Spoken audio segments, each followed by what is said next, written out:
अकबर जैसे दिल्ली गया, मान सिंह आसफ खान आगे तैयार खड़े थे। मान सिंह आसफ खान ने कहा पकड़ लाएगा प्रताप, वो पीछे आ रहा है, वो प्रताप ही है क्या? महाराणा प्रताप ये सब लोग पहाड़ों के अंदर बैठे हैं, तो अकबर आके उदयपुर पे कब्जा करता है। कहां कब्जा करता है? उदयपुर। और उदयपुर का नाम बदल के कर देता है मोहम्मदाबाद। नाम बदल कर क्या कर दिया? अब अकबर उदयपुर बैठा है, सैनिकों को दिल्ली भेजा कि जाओ पकड़ के ले आओ।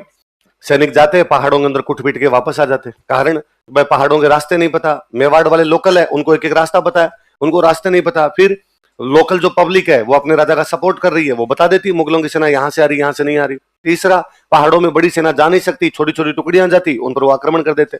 दिल्ली बेचारे कुटपीट के मुगल आते। अकबर ने फाइनली एक दिन पूछ लिया कि भाई क्या कारण है, तुम प्रताप को क्यों नहीं हरा पा रहे, तुम प्रताप को क्यों नहीं पकड़ पा रहे? सैनिकों ने कहा सर हम मुगल हैं, गूगल थोड़ी है, हमें कौन सी लोकेशन पता चलती है। फाइनली अकबर ने पता लगाया कि यार फिगर आउट किया जाए, ऐसा क्या मामला है कि प्रताप हमारी पकड़ में नहीं आ रहा है। प्रताप पहाड़ों के अंदर बैठा है, हम बाहर उसको घेर के बैठे हैं, लेकिन फिर भी वो हमारे सामने सरेंडर नहीं कर रहा है। अकबर को पता चला कि आस पड़ोस के जो राजा हैं वो प्रताप का सपोर्ट करते हैं। कौन? ये डूंगरपुर बांसवाड़ा वाले प्रताप को सपोर्ट करते रहते हैं, अंदर उनके सप्लाई वप्लाई सब होती रहती है पड़ोसियों द्वारा। तो अकबर ने कहा ठीक है। उदयपुर उसने अपने दो सेनापतियों का तुम संभालो, मैं डूंगरपुर बांसवाड़ा वालों को संभालता हूँ। मानसिंह के एक अंकल थे, उनका नाम था जगन्नाथ कछवाहा, हल्दी घाटी वाले युद्ध में लड़ चुके थे, तो एक्सपीरियंस होल्डर थे। एक तो इनको कहा भाई आप संभाल लो। कहां चला गया वो? वागड़ की तरफ चला। पहले जाता है बांसवाड़ा। कहां पे जाता है? बांस। और बांसवाड़ा के राजा को जाकर हाँ भाई क्या चाहिए तेरे को? महाराणा प्रताप की बड़ी सहायता करते हो। बांसवाड़ा के राजा का सरेंडर है साहब, आज के बाद महाराणा प्रताप की सहायता। अकबर ने कहा संधि करो मेरे साथ। संधि पे साइन की। फिर गए डूंगरपुर कि हाँ भाई तुम बताओ। उन्होंने साहब लो संधि वाला कागज लो, फटाफट कर देते हैं, हम भी आज के बाद महाराणा प्रताप की सहायता। मतलब दोनों ने किससे संधि कर ली? अकबर से संधि कर ली। अकबर यहां से दिल्ली गया। दिल्ली जाते बांसवाड़ा डूंगरपुर वाला उनका मजाक कर रहे थे, प्रैंक था प्रैंक। वीडियो देख के हाथ हिला दो एक बार। मतलब दोनों ने अकबर से संधि की, उसके बावजूद महाराणा प्रताप की क्या की उन्होंने? क्योंकि वो दोनों समझदार थे, जानते थे अभी अकबर से लड़े कोई फायदा है नहीं, अकबर की सेना बड़ी है, अपने पास इतनी सेना है नहीं, एक बार संधि कर लो, अकबर यहां से चला जाएगा, बाद में तो अपने जाने अपना काम जाने, बाद में अकबर क्या करेगा? मतलब कुल मिला के अकबर को यहां से कुछ भी मिला नहीं। अकबर जैसे दिल्ली गया, मान सिंह आसफ खान आगे तैयार खड़े थे। मान सिंह आसफ खान ने कहा पकड़ लाएगा प्रताप, वो पीछे आ रहा है, वो प्रताप ही है क्या? अकबर ने कहा थप्पड़ मारूंगा तुम्हारे, कल दोनों दरबार में जाना चुपचाप। उन्होंने कहा हमने पहले ही कहा था यार, इतना सरल नहीं है वहां पे। अब अकबर ने अपना एक नया सेनापति भेजा, शाहबाज खान। क्या नाम था? बड़ा शानदार कमांडर था। और शाहबाज खान को कहा शाहबाज खान तुम जाओ और प्रताप को पकड़ के ले आओ, और यदि प्रताप को नहीं पकड़ पाओ तो मेरे को मुंह मत दिखाना। शाहबाज खान का साहब डन एकदम। शाहबाज खान को पता लगाता है भाई प्रताप कहां पे। शाहबाज खान को पता चलता है प्रताप कुंभलगढ़ के किले। कौन से किले में? तो वो कुंभलगढ़ पे कब्जा करने के लिए या प्रताप को पकड़ने के लिए 3 बार अटैक करता है कुंभलगढ़ पे। कितनी बार? 1577 में, 78 में और 70। फिर वो पंजाब चला जाता है, क्योंकि मुंह नहीं दिखाना था ना। तो अकबर ने कहा शाहबाज खान से भी पार नहीं पड़ रही, सेनापति बदलो भाई। और अकबर ने इस बार फिर एक सेनापति बदल दिए। इस बार अकबर ने एक सेनापति भेजे, अब्दुल रहीम। किसको भेजा? रहीमन धागा प्रेम का मत तोड़ो छिटकाए, टूटे से फिर जुड़े नहीं जुड़े। वो रहीम जी दोहे वही लिखने वाले रहीम जी। तो रहीम जी जितने अच्छे कवि थे उतने अच्छे योद्धा थे। अकबर ने रहीम जी कहा रहीम जी आप जाओ। रहीम जी मेवाड़ आ गए, पर रहीम जी का महाराणा प्रताप के प्रति सॉफ्ट कॉर्नर था, और रहीम जी को यह लगता था कि भाई अकबर को संधि करनी है, दोस्ती करनी है। पर दोस्ती किस आदमी से की जाती है? जो आपसे दोस्ती करना चाहता है। यदि मैं आपसे दोस्ती करना ही नहीं चाहता तो फिर आप दोस्ती कैसे कर सकते हो? और अकबर तो कह रहा है कि यदि तू राजी मत दोस्ती करे तो ठीक, वरना मैं थप्पड़ मार के दोस्ती कर लूंगा। किसी को कूट पीट के दोस्ती कैसे की जा सकती है? लड़ाई करके दोस्ती कैसे की जा सकती है? तो अकबर तो फालतू में लड़ाई कर रहा है। तो रहीम जी यहाँ पर आए, मेवाड़ आके बैठ गए, लेकिन महाराणा प्रताप पर कोई हमला नहीं करे। आपने डेरे लगाए, एक शेरपुर नाम की जगह थी। कौन सी जगह? उस शेरपुर नाम की जगह पर अपने कैंप लगा लिए, और कैंप लगा के वहां बैठे। सुबह जाते शिकार करने के लिए, दिन में शिकार करते, शाम को आके खाते पीते अपना सो जाते, अगले दिन फिर चले जाते। हर 7 दिन में अकबर को एक लेटर लिख के भेजते। महाराणा प्रताप को पकड़ने के लिए गए थे, बस थोड़ा सा बाल बाल बच्चा, अगली बार पक्का पकड़ लेंगे। अकबर ही कहता keep it up bro, well done boys, well done, खूब अच्छा खेल रहे हो, तुम ऐसे ही खेलते रहो। क्योंकि अकबर ये तो कह नहीं सकता ना कि क्यों नहीं पकड़ पाए। अकबर यदि ये कह दे क्यों नहीं पकड़ पाए तो फिर रहीम जी पूछ ले भाई तू खुद, मान सिंह, आसफ खान, शाहबाज खान, चारों बैठ के बता दो कैसे पकड़ना है। तो रहीम जी चुपचाप यहां पर बैठे। महाराणा प्रताप को पता चला कि उधर से अटैक क्यों नहीं हो रहे, कि रहीम जी अपना पर अटैक नहीं कर रहे। तो महाराणा प्रताप ने कहा ठीक है, अपने भी पहाड़ से बाहर निकलो। पहाड़ों से बाहर आए, खेती करने शुरू की, अनाज इकट्ठा करना शुरू किया, हथियार इकट्ठे करने शुरू किए। उन्हीं दिनों में जब रहीम जी यहां पर बैठे हुए, महाराणा प्रताप के बेटे, उनका नाम है अमर सिंह। क्या नाम है? अमर सिंह एक दिन उस साइड में चला गया जहां पर रहीम जी के कैंप लगे हुए थे। रहीम जी कैंप कहां लगे हुए? शेरपुर। कहां पे लगे हुए? शेरपुर। अमर सिंह उधर गया, उसने देखा कि शेरपुर में जहां मुगलों के कैंप है वहां पे कोई आदमी दिखाई नहीं दे रहा। उनको लगा मुगल कैंप उठा के चले गए, क्या हुआ? तो उसने आवाज लगाई जाके, भाई रहीम जी कहां पर हो? तो अंदर से महिलाओं की आवाज है, भाई रहीम जी घर पे नहीं। कोई बात नहीं, घर पे कोई पुरुष है उनको बाहर भेजो। महिलाओं का अंदर कोई भी पुरुष नहीं है, सब शिकार करने के लिए गए हुए हैं, तुम शाम को आ जाना। उसने कहा सच्ची कोई पुरुष नहीं है तो तुम आ जाओ। वो सारी महिलाओं को गिरफ्तार करके लेके आ गया। कौन सी जगह से? कौन? अब महाराणा प्रताप ने देखा कि अमर सिंह आ रहा है आगे आगे, पीछे महिलाएं बेचारी रोटी पिटती हुई आ रही है कि डाकी कहां लेके जा रहा है, छोड़ दे हमें। अमर सिंह कह नहीं फॉलो मी, पीछे पीछे आओ चुपचाप। तो प्रताप ने पूछा भाई कौन है, कहां से ले गया? उसने कहा पिताजी आप छोड़ो, मैं हैंडल कर लूंगा इनको। तो अरे है कौन? कि वो रहीम जी है ना। कि हाँ। तो वो शिकार करने के लिए गए मैं, तो मैंने किया आज। प्रताप को पता चला। प्रताप ने कहा नहीं ये बात गलत है। प्रताप पहले अमर सिंह को धमकाते हैं, फिर उन महिलाओं को कहते हैं कि सॉरी मेरे बेटे ने गलती की है, दोबारा से कभी ऐसा नहीं होगा। हम युद्ध के मैदान में सैनिकों से लड़ेंगे, महिलाओं बच्चों को किसी प्रकार का कोई नुकसान। तुम मेरी बहन जैसी हो, तुम आराम से बैठो, तुम्हें थोड़ी देर में पहुंचा दिया जाएगा, आराम से चाय नाश्ता करो तुम। तो थोड़ी देर में उनको वापस पहुंचाते हैं। रहीम जी के नाम एक लेटर लिख के भेजते हैं कि रहीम जी आज मेरे बेटे से गलती हुई है, आइंदा से दोबारा ऐसा कभी भी नहीं होगा। हम युद्ध के मैदान में महिलाओं बच्चों को कभी भी बीच में लेके आएंगे नहीं। उधर रहीम जी जब कैंप पहुंचे, उन्होंने देखा महिलाएं तो है ही नहीं, तो रहीम जी बेचारे बाल पकड़ के बैठे हुए थे। इतने में महिलाएं पहुंची तो रहीम जी ने पूछा भाई कहां चली गई थी? महिलाओं ने कहा हम तो कहां गए, वो छोड़ो, तुम कहां चले जाते हो और घर पे रहा करो। तो भला हो बेचारे महाराणा प्रताप का जिसने वापस भेज दिया, वरना आज तुम्हारे किसी का परिवार नहीं होता। और उन्होंने पूरी बात बताई, महाराणा प्रताप ने क्या कहा, तुम्हारे नाम चिट्ठी भेजी है। रहीम जी की आंखों में आंसू आ जाते हैं कि यार दुश्मन हो तो ये हो जो दुश्मन की महिलाओं के साथ भी अपने बहन जैसा बर्ताव करता है। रहीम जी उस दिन कहते हैं कि मैं नहीं जानता महाराणा प्रताप मुगलिया सल्तनत कितने वर्षों तक रहेगी, मैं यह भी नहीं जानता कि अकबर का राज कितने वर्षों तक रहेगा, पर मैं इस बात को भली भांति जानता हूं कि जब तक सूरज और चांद रहेंगे महाराणा प्रताप तुम भारत में याद किए जाओगे। अकबर को समाचार मिला, अकबर ने रहीम जी का, रहीम जी आप तो वापस ही आ जाओ, लुगाइयां नहीं संभल रही है आपसे, क्या संभालोगे यार महाराणा प्रताप को। और अकबर ने इस बार फिर अपने एक अंकल को सेनापति बना के भेजा, सुल्तान खान। क्या नाम था? डाकी टाइप का आदमी था भाई साहब सुल्तान खान। सुल्तान खान आया, सुल्तान खान ने आगे पूछा भाई क्या कारण है, ये पकड़े क्यों नहीं जा रहे भाई महाराणा प्रताप? और जितने मुगल यहाँ पर पहले से पोस्टेड थे उन्होंने कहा भाई पकड़ में कैसे आए यार, वो पहाड़ के अंदर बैठे हैं, अपने पहाड़ के अंदर जा नहीं सकते, बड़ी सेना ले जा नहीं सकते, रास्ते अपने को पता नहीं है, भीलों के अटैक होते रहते हैं। अपने अजमेर से अपना राशन आता है भाई, मुगलों का रास्ता मुख्य अड्डा कौन सा था? अजमेर। और वो बैठे हैं आपके मेवाड़ के, तो उनका राशन पानी कहां से आता? अजमेर। रास्ते में मेवाड़ वाले लूट लेते हैं, अपने सैनिकों को तो राशन भी नहीं पहुंचता, इसलिए राशन अजमेर से यहां तक आ जाए इसलिए भी सेना लगानी पड़ती है। तो महाराणा प्रताप को पकड़े, राशन मंगवाएं, पहाड़ों में जाएं नहीं जाएं समझ में नहीं आता। तो सुल्तान खान ने कहा तो पहाड़ों में इनके पास खाना पीना कौन भेजता है, कि इनके तो रास्ते खुले हुए हैं, ये तो अपने रास्तों से खाना पीना मंगवा लेते हैं। कहां से, कहां कहां से रास्ते हैं? क्या कौन कौन से? 4। देवल, डूंगरपुर की तरफ से, उदयपुर की तरफ से, पाली की तरफ से और राजसमंद की तरफ से। पहाड़ों में 4 रास्ते हैं, चारों तरफ से सप्लाई होती है यार इनके आराम से। तो सुल्तान खान ने कहा एक काम करो ना, रास्ते ब्लॉक करो, जब अंदर सप्लाई नहीं पहुंचेगी तो पहाड़ में बैठे बैठे भूखे मरेंगे, भूखे मरेंगे तो बाहर निकलेंगे, बाहर निकलेंगे तो मैदान में आएंगे तो मारेंगे, अपनी सेना ज्यादा इनकी सेना कम। तो उसने 4 छावनी बनाई। कितनी छावनी बनाई? कौन कौन से? देवल, देबारी, देसुरी। और सबसे अच्छी लोकेशन इनमें जो थी वो दिवेर की थी। कारण था कि अजमेर से जो मुगलों की सप्लाई आती थी वो दिवेर वाले रास्ते से आती। कौन से रास्ते से आती? तो मुगल क्या करते, मेवाड़ वाले क्या करते, मुगलों की सप्लाई को बीच में लूट लिया करते। इसलिए सुल्तान खान ने कहा दिवेर में मैं खुद बैठा हूं, तो इधर मुगलों की सप्लाई को किसी प्रकार से रुकने नहीं दूंगा, दिवेर में मैं बैठा हूं, बाकी जगह उसने अपनी सेना लगा दी। सब जगह देवल में भी सेना है, देबारी में भी सेना है, देसुरी में भी सेना है। महाराणा प्रतापन सच में ब्लॉक हो गए, अंदर बैठे में, बाहर निकलने का उनके पास अब कोई रास्ता नहीं है, बाहर से सप्लाई का भी अब उनके पास कोई तरीका नहीं है। इतने में दशहरे का त्योहार है। कौन सा त्योहार है? अपने यहाँ दशहरे पे लड़ाइयां पक्की हुआ करती थी।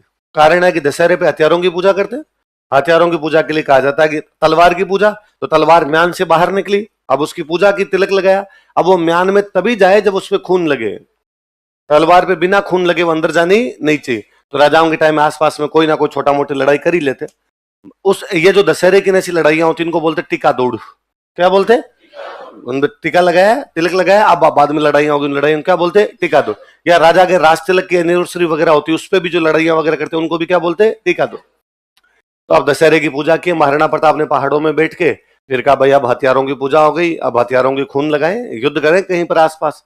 तो कहां लड़ाई करने के लिए चले? सारे मंत्रियों संतरियों ने कहा सर देवल पर अटैक कर लो, ये तो रास्ता खोल देंगे, सप्लाई हो जाएगी। देबारी पर अटैक कर लो, ये रास्ता खुल सकता है। देसूरी पर अटैक कर लो, ये रास्ता खुल सकता है। पर किसी ने भी दिवेर का नहीं कहा, सब इन तीन का कहे। कारण कि मुगलों की सबसे अधिक फौज कहां पर लगी हुई? दिवेर। सुल्तान खान खुद कहां पर बैठा हुआ? दिवेर, क्योंकि अजमेर वाला रास्ता था इधर से।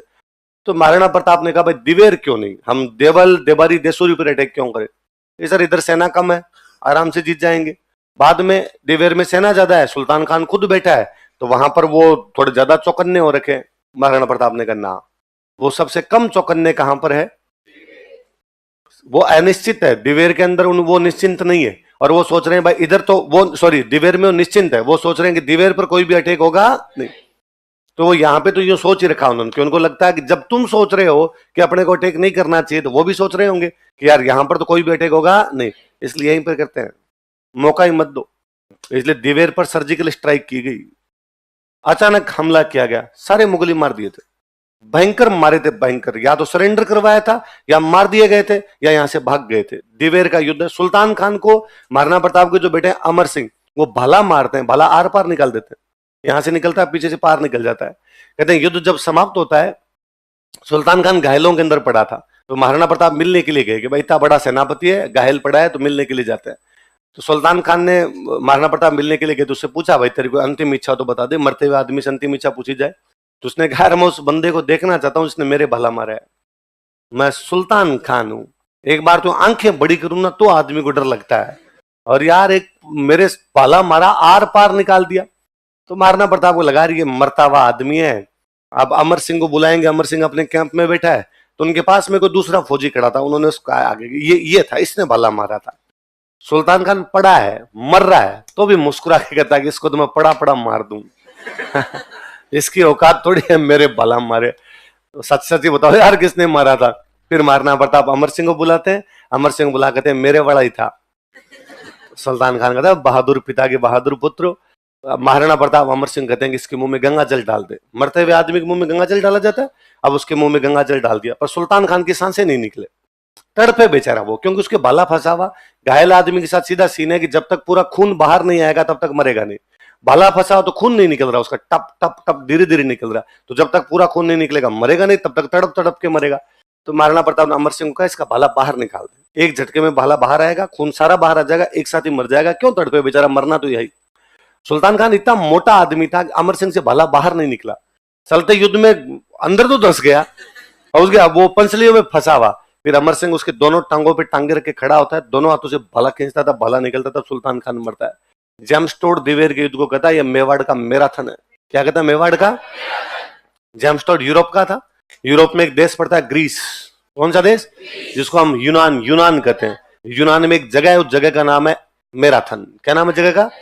जैसे जयपुर एक जगह है, उदयपुर एक जगह, वैसे एक जगह का नाम क्या है? मैराथन। तो जेम्सटोड कहता है जैसे हमारे मैराथन के मैदान में युद्ध हुआ था, वैसे मेवाड़ के कौन से मैदान में हुआ? दिवेर। इसलिए दिवेर का युद्ध उसी युद्ध के समान है जैसा युद्ध कौन सा? मैराथन। इसलिए दिवेर का युद्ध मेवाड़ का क्या हो गया? अब अकबर ने कहा, अकबर को समाचार मिलेगा भयंकर आ रहे हैं मेवाड़ में, तो अकबर ने कहा भाई अब कौन जाएगा लड़ने के लिए? मुगलों ने कहा भाई बस कर, क्यों मरवाए, जब पार ही नहीं पड़ रही तो क्या करना है जाके वहां पे। और अपने राजस्थान वालों में से कोई ना कोई तैयार हो ही जाता।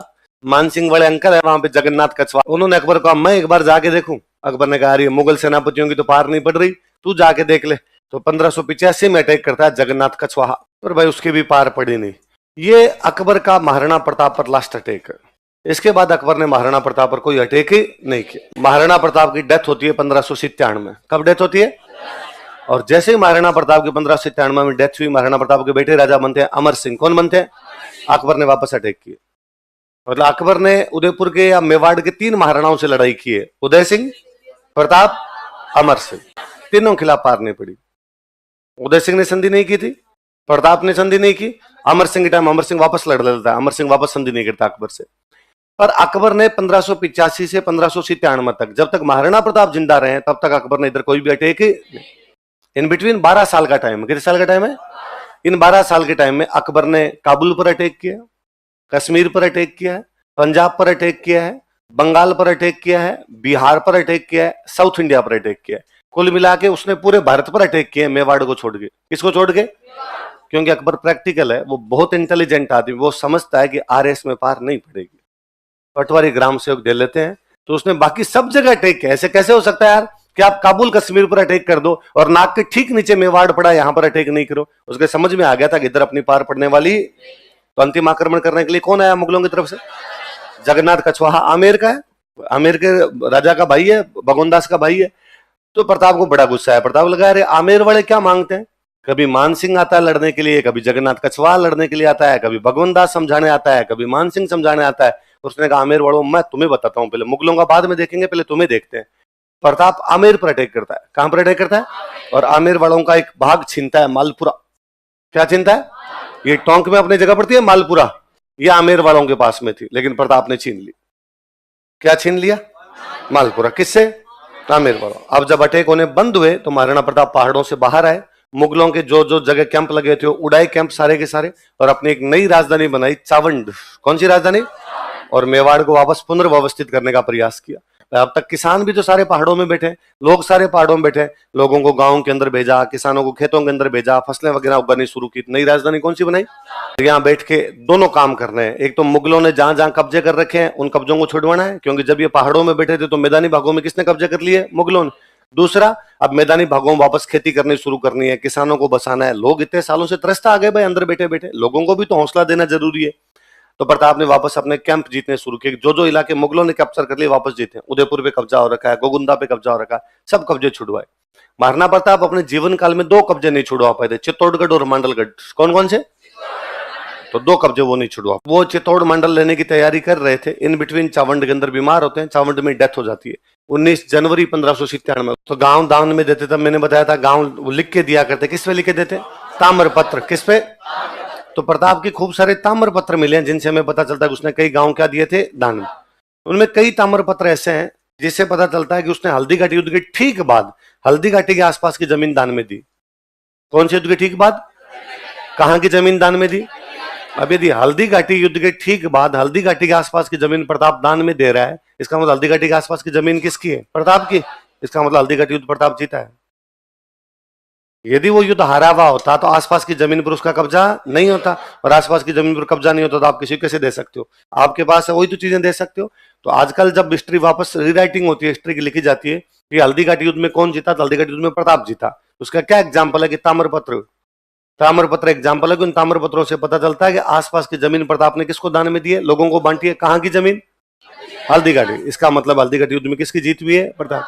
फिर दूसरी बात, अकबर का एक इतिहासकार युद्ध के मैदान में खुद था, बदायूनी। कौन था? वो कहता है भाई साहब जब प्रताप ने हमला किया हम 16 किलोमीटर बनास के पास पास भागे हैं। भागता कौन है? जीतता हुआ, हारता हुआ। वो लिखता है कि जब हम यहाँ से हल्दी घाटी से निकल के गोगुंदा चले गए तो रात को इतने भयभीत थे कि दीवार बना कर रहे थे। हारी हुई टीम हमेशा भयभीत रहती है, जीते हुए बंदों का कॉन्फिडेंस अलग होता है। फिर अकबर ने मान सिंह और आसफ खान दोनों का दरबार में क्या करवा दिया? ऐसा कौन बादशाह है जो अपने जीते हुए सेनापतियों को कहता है कल से मुंह मत दिखाना? कि मान सिंह आसफ खान जीत के, उन्होंने कहा बादशाह जीत के। अकबर ने कहा क्या कर दिया यार तुमने, जीतना थोड़ी था, आज के बाद दिख मत जाना मेरे को। और बादशाह के चरमराहट ज्यादा लगी है, बादशाह को दुख ज्यादा हुआ है कि हारे, इसलिए खुद आ गया। हल्दी घाटी युद्ध के ठीक बाद में अकबर ने खुद ने हमला किया, वरना मरे नहीं जाते थे कहीं पे, सेनापतियों से पार लगाते। लेकिन उसको लगा कि नहीं यार ये बदला मैं लेकर रहूंगा, तो वो खुद यहां पर आ गया था। तो ताम्रपत्र उसमें एक बड़ी चीज है सारे के सारे।